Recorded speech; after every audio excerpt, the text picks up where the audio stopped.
nem óbvia, nem simples de resolver. Por fim, só para não deixar de falar do Brasil, em que medida isso tudo daí pode afetar o Brasil?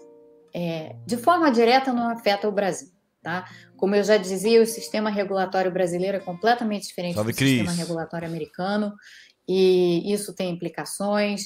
Os bancos no Brasil, de um modo geral, estão razoavelmente sólidos, salvo aqueles que emprestaram para as empresas que estão com problema. Então, o que está acontecendo no Brasil? Aqui nos Estados Unidos, a gente teve um ciclo de alta de juros rápido e intenso. Depois desse reais, Cris.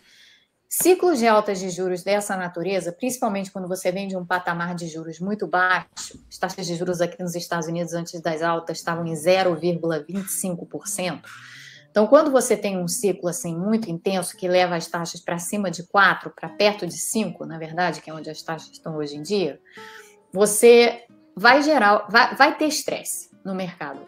Em algum canto do mercado vai aparecer um estresse.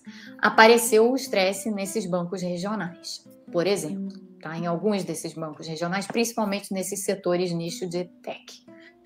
E no Brasil, como é que foi? Também teve um ciclo de altas extremamente intenso, extremamente rápido. As taxas foram de 2% para 13,75%. Então, o que aconteceu no Brasil?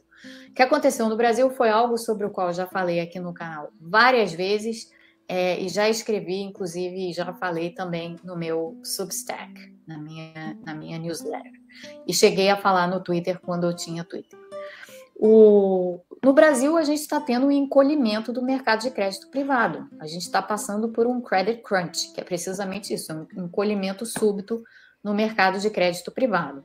Porque os juros estão muito altos, as empresas não conseguem contratar crédito a essas taxas de juros, as empresas também estão endividadas, então elas têm que agora pagar as suas dívidas em taxas muito mais altas do que antes elas tinham que pagar suas dívidas, o que tem um efeito óbvio de enfraquecimento do balanço das empresas. Então, muitas empresas estão com problema, né? Tem uma lista de empresas que estão com problema.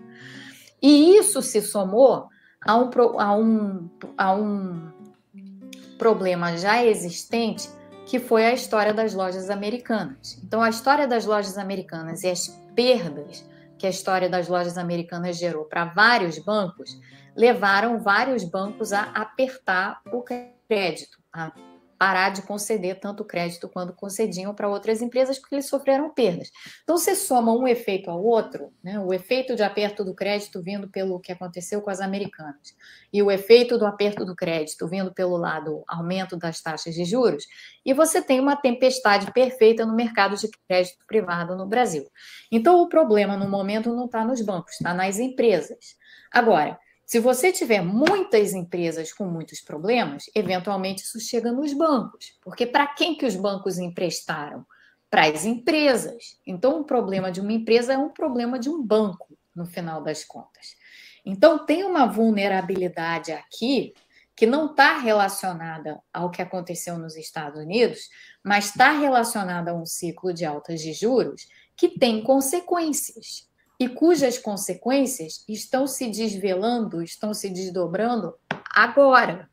Então, é dizer o seguinte, se aqui nos Estados Unidos, por conta dessa crise bancária regional nos últimos dias e que ainda está com ramificações, né? Ainda não acabou propriamente, já existe uma porção de gente no mercado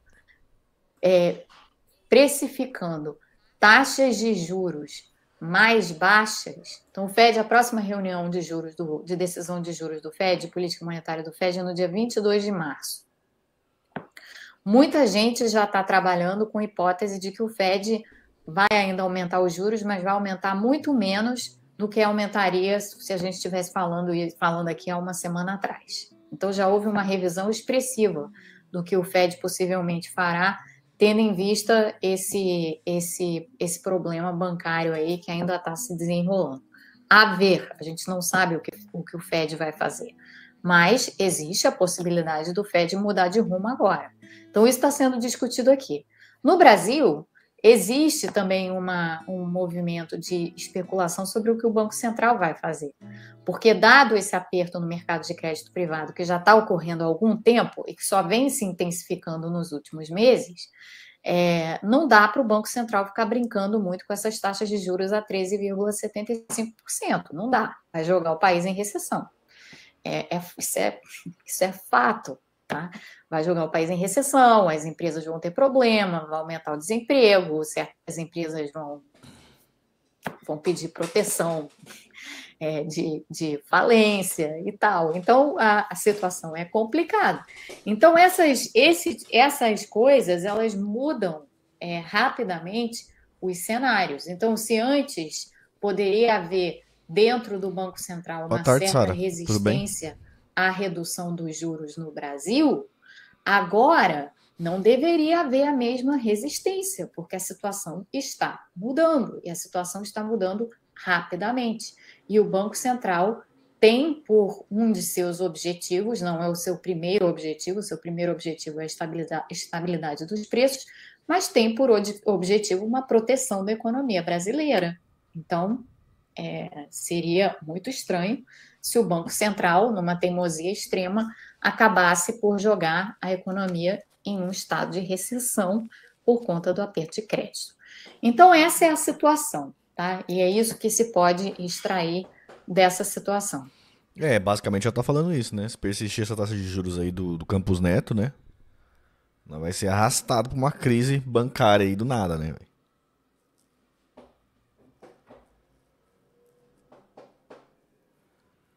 Alguém precisa avisar aí, né, velho?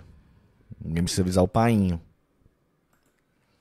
Eu estou falando aqui há 1h12, tem 516 de vocês aqui. Para aqueles de vocês que não pegaram a transmissão desde o início, esse vídeo fica gravado no canal, então vocês podem voltar e assistir do início, ou assistir até o ponto em que vocês pegaram a transmissão. Recomendo que façam isso, porque aí tem a história inteira.